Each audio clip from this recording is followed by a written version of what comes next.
Hi, my name's Raji Hassan, and this is Smith Canteen in Carroll Gardens, Brooklyn, where I worked as a barista for some years. And while I worked here, I got to serve wonderful, interesting, creative professionals who have fantastic stories to tell about how they paid their dues.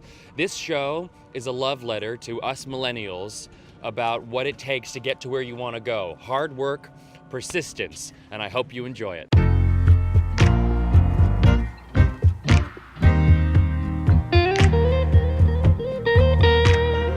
Today's conversation is with Nick Onken. He's a photographer and a podcast host, and did you know that he sold Cutco knives door to door to make a living when he was on his way up? Cutco knives.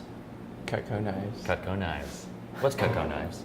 The best house knives, kitchen knives, as I used to sell. Okay. And that was like door to door, you know. You went door to door selling knives? In a certain sense. It wasn't like knocking on doors, but you had to like set up appointments and go do presentations at people's houses and just, you know, sell them kitchen knives. Yeah. And I mean, the great thing is they're actually really great knives. Do you own a set? I still have all the ones I used to use to sell that were in my house. And I've used them for years. I've bought more of them because they're really great. Yeah. Awesome. All right. Mazel tov. Mazel tov. So you went door to door selling knives. So now you're a full-time photographer, right? Now I'm a you full-time are. Photographer. And you have a podcast, which is fantastic. Thank you. Neon Radio, right? Yeah. Check it out. It's fantastic. But before you were a full-time photographer, you were selling knives. You were, what else? Well, graphic designer. So selling knives was actually in my like college days when I was in Seattle. I grew up in Seattle. I was going to school for graphic design. West Coast. Yes. And so I was going to school for graphic design, and that's when I was selling knives to basically make my living, pay for college. Through that time, and then I got a job doing graphic design, like an internship. So then I kind of like weaned off the knives and moved into like more about where my career was headed. And I did graphic design for about 4 or 5 years, and then jumped ship into photography. In your podcast, 5 things rather, I would tell my 20-year-old self, you mentioned something about my generation, the generation of millennials, feeling a sense of entitlement. Yeah. And do you have any personal experiences with that? People my age coming into a shoot or something thinking it's got to be this way and I got to perform this way? Yeah, I think there's a few different aspects, especially within photography, and you know, I've had interns come in, you know, especially interns off of Craigslist or something like that, where you're like, they'll come in and just like they'll work on their own stuff, you know, while they're in the office or not, you know, they are there for themselves and not to actually like help that person as an internship, right? Because I believe that if you're, especially when you're working for somebody, the more effort you put in, the more you're going to learn, the more that person's going to be open to like teaching you things. And, you know, that's how I work in my office, is when people come in and they give their all. They offer my company value. I'm open to them to like give, and I've had kids come in where it's just like it's all about them, or they just think that I owe them something, or that the world owes them something. And you know, you also get that with on the flip side is kids have gone through school and have paid all this money. There's a sense of entitlement there. Like I paid all this money, hundreds of thousands of dollars. It's my turn to exactly. You know, I should be getting paid this amount, blah blah blah. When actually you're just getting started. You still have to work for free. You still have to like hustle and go after it. So I've seen a lot of that as well. People think that they pay just because they paid for so much for school that they're owed a certain amount of money, and that's not the case. I mean, to really dive in, you got to like jump in and start working for people and get your feet wet. Yeah. You say in this podcast that gratitude is very important, right? It's important to move through life with a sense of gratitude, so that I personally think that gratitude combats entitlement, and it combats a sense of when things aren't moving quickly enough. If you can stop and say, I'm thankful for where I am right now. It's okay that I am where I am right now. Yeah. How do you find gratitude in your life?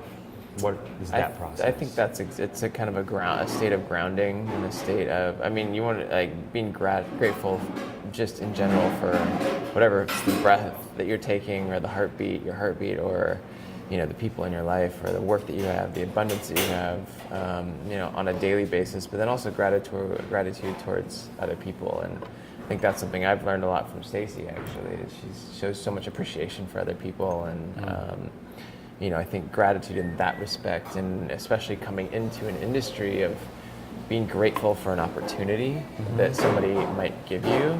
And I think with the digital age, everybody just thinks that information is free. Yeah. Everybody thinks that, you know, kids, especially, you know, millennials or whatever, right, they're like, I can just get that information for free, so you should give it to me. I get emails all the time from people that are like, I just want some tips on how to take a photo or get started in the photo industry. I'm like, who are you? Yeah. And why do you think that I owe you this? I mean, I share a lot online, yeah, absolutely, but you know, there is this, people email me with a sense of entitlement that I should give them information. Yes. When I worked 10 years to acquire this knowledge, it's not free. Right. You didn't email someone and say, what are the tips? Yeah, exactly. No. I mean, luckily, like, you know, I did have a couple people earlier in my career that was asking questions, and they would help me, but that was more off of a personal engagement. You know, like, I had met them, I was actually doing work for them, and then started asking them questions, and they were able to answer the questions. And, you know, some people, if you can offer to even buy them a lunch or buy them a coffee for their time, I think is, at the very least, you can do. It's a great way to start. Yeah, it's a great way to start. But everybody's doing that now, right? Or everybody's trying to get in with those people. Right, so that's one other great thing that you say is if you can find a place to intern, go there and intern. So, like, for me, if I want to intern with Carol Burnett, right, or somebody of that vein, how do I get there? What is the way of going? Like, if someone wants to intern with you, how does that person get there? Your information isn't public or things like that, or? Yeah, I mean, you know, if you go to my website or anything, it is public. Yeah, I mean, like, the email's on the website, and I think really, you know, you're either trading time or money, right? So you either pay to go to school, or you trade your time and work for free for somebody, which is cost you less than they just cost you time, right? And if you put in time, you're gaining knowledge. You're basically trading time for knowledge or you can go to school and pay for knowledge, right? Yeah.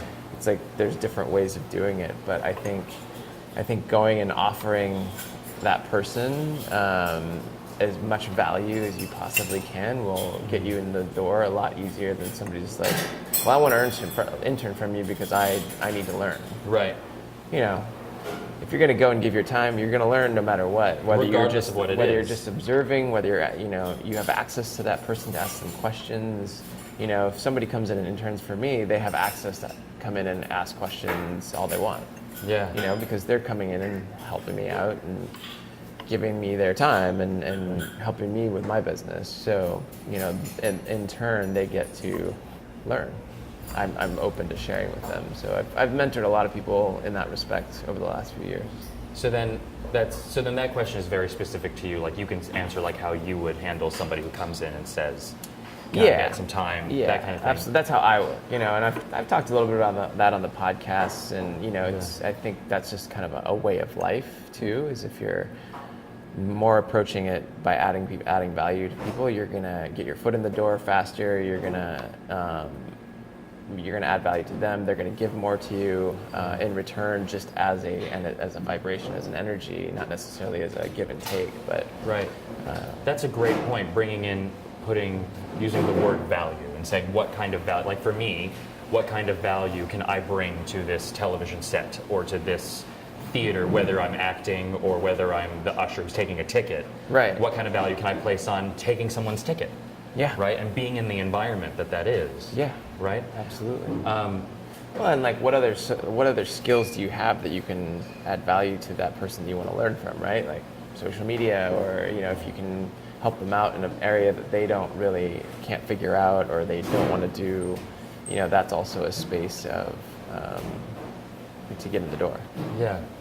Do you think that we ever stop paying our dues? we get to a spot in life and this is where I've arrived and I'm successful because I got to this thing that I set out. So therefore, I can relax and sit back and it'll all take care of itself. Oh man, I wish that were the case. Yeah. I feel like I'm still paying my dues now, and I think that's at least in the artist life, the artist world, it's always up and down.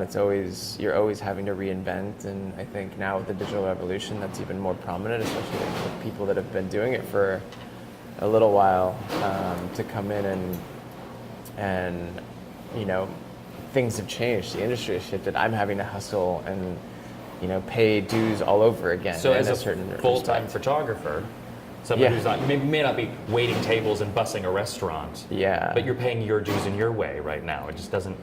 Yeah. I'm like having to hustle, create new work, all the same stuff that I was doing in the beginning, but just on a different level now. It's what can I create that's new, that's going to get me more work? How am I going to position? How am I going to, how do I build a bigger brand or bigger world? Which is still a lot of hustle without getting paid, Can you look back to your first year as a photographer, whether you had a side job or not, and give that Nick one piece of advice? Well, I think be patient is the biggest thing. It doesn't happen overnight. It takes years of practice of your craft before somebody actually is going to hire you, and you have to do something every day towards that goal, towards that craft, to get there, and move the needle forward, even if it's on a day-by-day basis. And even though you might not think that you're moving forward, it'll happen at a certain point. You just have to be patient. Be patient. And get through that first hustle, the harder dues, I guess, to pay. Yeah. The first dues. The 6 a.m. coffee shop open dues. Yep. To pay. Yep. You have to work every job, every job that you can, and have it to make it as much time as you can to put into your craft, and to spend the time practicing, whether it's acting or music or design or illustration. You have to actually, there's a span of time, say 10,000 hours, before you get to the point where somebody's going to actually really pay you for that. Right. Live a lifestyle of practice, a lifestyle of rehearsal. Yeah. In a way, yeah. And even at that still just continues. The further you go, you're learning to reinvent and practice and get better as you go. Awesome. Thank you. Thank you. There you go.